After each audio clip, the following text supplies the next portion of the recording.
आपण करणार आहोत पाण्यातला लासोटा. पाण्यातला लासोटा कसा करायचा असतो हे दाखवतो तुम्हाला. चला, पहिल्यांदा ही हा लासोटा आहे. लासोटा ही जी वॅक्सिन आहे ही बर्फात आणायचं असतं. हे चिल्ड वॅक्सिन आहे. हे आणताना ह्या लासोटा आता तुम्ही इथं बघू शकताय. हा 1000चा लासोटा आहे. ही गोळीच असली पाहिजे. ही जर पावडर फॉर्म मध्ये असलं तर ही लस खराब झाली असं म्हणायचं. आणि ही लस देत असताना थंड पाण्यात द्यायची. त्यासाठी आपण इथं बर्फ आहे, या पातेल्यात पूर्ण बर्फ आहे, या पाण्यात मिक्स करायचा आणि हे पाणी पूर्ण थंड थंड करून घ्यायचं. आणि ह्याचबरोबर लासोटा लस करत असताना यामध्ये स्किम्ड मिल्क पावडर आपण यूज करतोय. मिल्क पावडर काय यूज करायची, तर मिल्क पावडर यूज केल्याने काय होतंय, हा लासोटा जो स्ट्रेन आहे, हा लासोटा स्ट्रेन कोंबड्यांच्या घशात तिथे चिकटतो आणि हा त्यासाठी लवकर लागू होतो. त्यासाठी आपण स्किम्ड मिल्क पावडर वापरायची.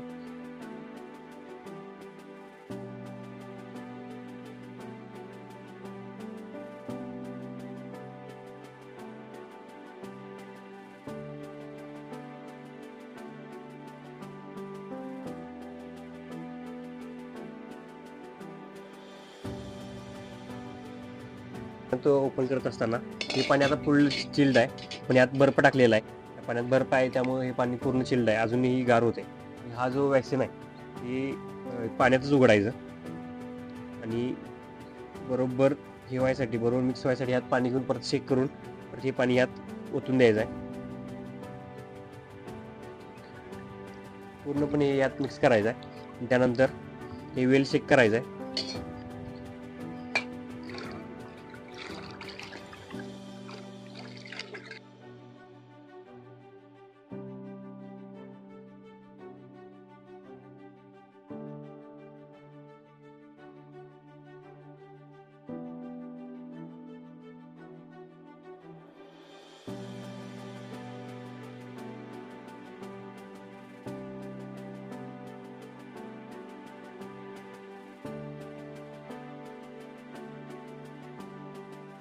आता लासोटा करत असताना त्यांना 2 तास आधी किंवा 1 तास आधी पक्षी तहानलेला करायचा असतो. म्हणजे काय करायचं, पक्ष्यांचं पाणी बंद करायचं. तुम्ही हे भांडं बघू शकताय, त्या भांड्यात पाणी नाही आहे. म्हणजे हे पाणी पूर्णपणे या शेडमधलं पाणी बंद केलेलं आहे आपण. आणि त्यानंतर आपण हा लासोटा करतोय. म्हणजे पक्षी तहानलेला असतोय आणि त्यानंतर जर आपण वॅक्सिन केलं तर आपण पाणी पितोय आणि ते त्यांना लवकर लागू होते. त्यासाठी पाणी बंद करायचं.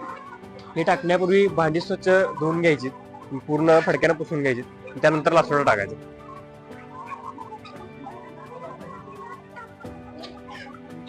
त्या प्रकारे लगेच पक्षी पाण्यावर आलं पाहिजे आणि लवकरात लवकर म्हणजे 15 मिनिटाच्या आत ते पाणी पक्ष्यांनी संपवायला पाहिजे.